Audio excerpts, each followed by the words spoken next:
Okay, so amid reports that the relationship between Russell Westbrook and the Lakers coaching staff is beyond repair, and a return next season is, quote, impossible, the purple and gold got that much-needed win Saturday night, and many hope to use it as a springboard moving forward.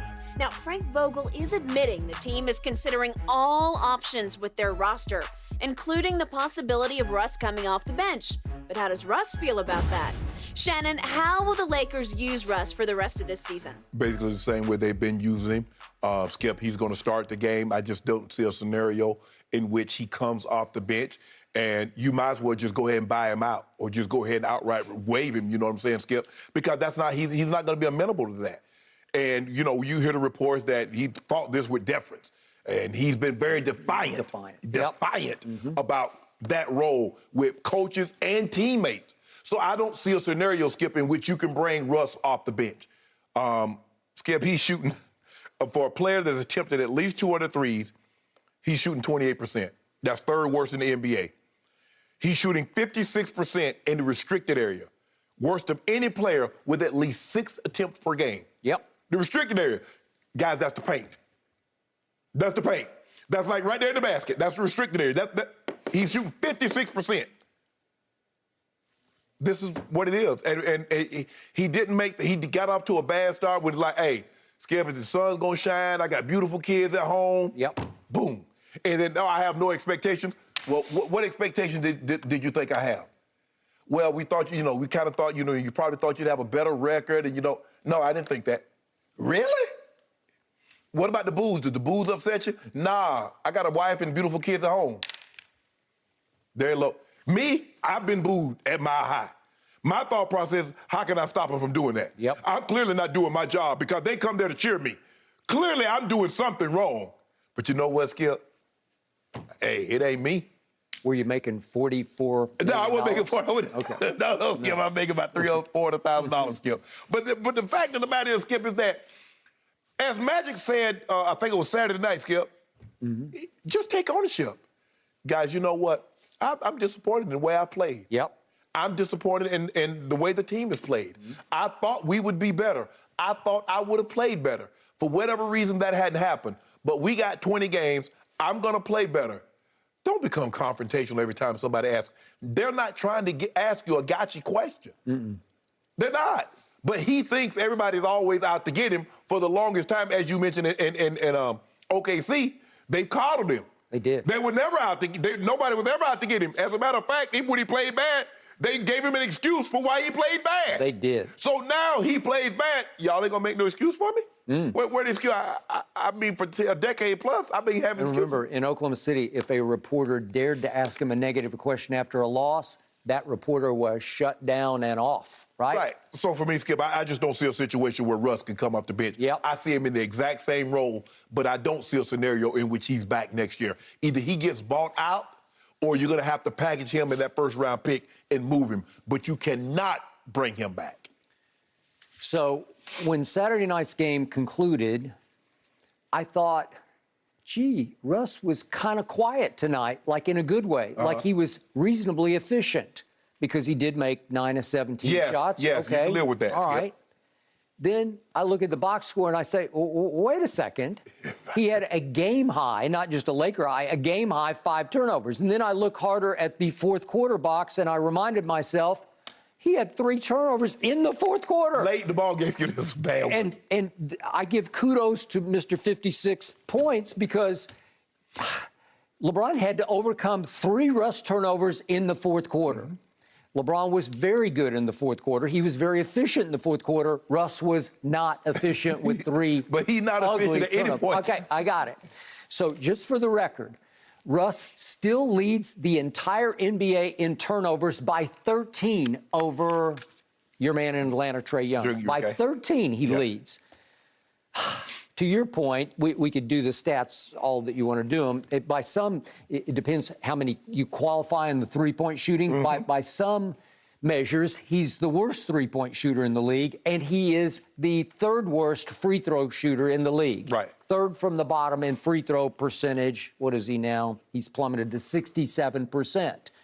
It's just hard to overcome that that trifecta. So in other words, you turn the ball over, you're inefficient, and you miss free throws when they foul you. And you miss free throws. Well, it's just hard to win with that. And yet, it was widely reported that LeBron wanted him gone at the trade deadline. Yeah. And yet, we all know that LeBron wanted undone what he did, because by all accounts, he was the one who vetoed the Buddy Hield deal from Sacramento and said, no, we got to go with Magic Russ. said Russ called AD and LeBron. Called him LeBron. And by the way, AD deserves some culpability because he also blessed adding Russ. Oh, yeah, you running things by both of them. I had a longtime NBA source who I respect at the highest level tell me while we were on vacation that Russ's skill set is exactly the same as it was in Oklahoma City. This all was happening in Oklahoma City, but he's aged a little bit, so he's lost a little bit of athleticism. Well, Skip, and he's lost a whole lot of confidence, because here you can't just keep getting away with it. Skip, because, see, you could do those things in OKC. You're not doing that thing with the Lakers. No. Because the microscope is on the Lakers. It's like Dwight Howard. Dwight Howard was joking and carrying on in Orlando. Mm-hmm. He tried to bring that same thing to Orlando. No. And Kobe said, get your butt up out of here. To L.A., yeah. Excuse me, to L.A. And you see what the media killed him. Dwight Howard was the same guy in Orlando. Guy. Agreed. He was the same guy in OKC, he was the same guy in Houston, the same guy in Washington. He was. The only difference was the expectation and the microscope. Especially after KD was gone in Oklahoma City. Nobody expected anything. Nope. And what did he do? He goes 4 out of 5 years with a triple-double average. It's impossibly great. It's first ballot Hall of Famer, slam dunk. But wait a second. Think about this. The guy's on his 14, about to be 5 teams in 5 years. Shouldn't that resonate like, hold on, wait a minute. I got the most triple-doubles in history. I've averaged triple-doubles in 4 out of the last 6 years. Yep. I'm on my 15th in 5 years. Damn. What's going on? So is it every team that I'm on is their fault? What am I doing that everybody so easily and so readily will get rid of me? Okay. Yet it was widely reported before the trade deadline, another deal was on the table. Yeah. Houston said, we'll take him off your hands, him and his salary, and he's owed $47 million next year. But you take back John Wall's salary, and we want your 2027 first-round pick, which is the only one you have out there in the future. Until 2030.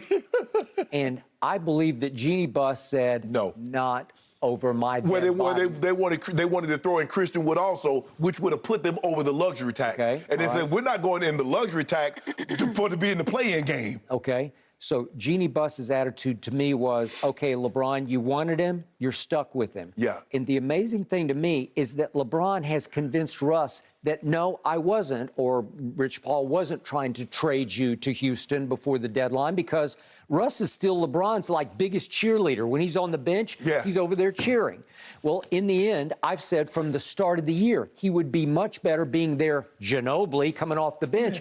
But if he says no, if he flat out says no, what do you do? Well, do you cut him? No. Do you just shelve him? Do you put him on mothballs the rest of the year? Skip, you see he is a liability, and he's a liability in the locker room because according to Mark, and both ends of the court, but according to Mark Stein, he's defiant at every suggestion in the locker room, and obviously there have been widely reported stories that there's pressure. I think ESPN started it from the top down to Vogel to just use him off the bench. But Vogel knows, after having conversations with him, and how defiant he's been, Skip, you might as well just release him. Okay. If you put him in this you're going to lose him, and who cares? like it would be a good thing to lose him. Well, Skip, you're gonna have to do it like they did Drummond.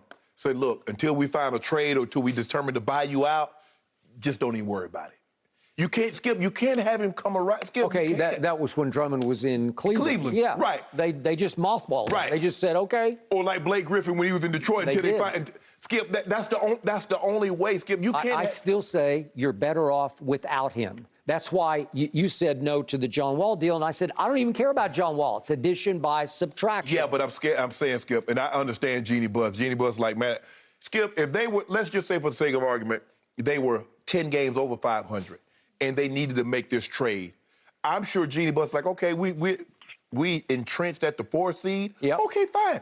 I don't mind going into the luxury tax. But, Skip, I'm not going to luxury tax for a play-in, and we might not even make that. You might not. So you mean to tell me and then I'll be a repeater, which means I got to pay double. Yeah. No, I can't do Hey, that. it has come to this. An undrafted rookie out of Oklahoma who stayed the whole time at Oklahoma is a better all-around player than Russell Westbrook, first ballot Hall of Famer, right? Yeah, you surprised by that? It's a shocking statement to make, but it's Johnson the truth. has been really critical of this Russell Westbrook situation and the trade. Great stuff. We got to talk some football coming up. The NFL Combine wrapping up in Indy. Some tremendous performances in the 40-yard dash. Skip and Shannon have their biggest takeaways up next.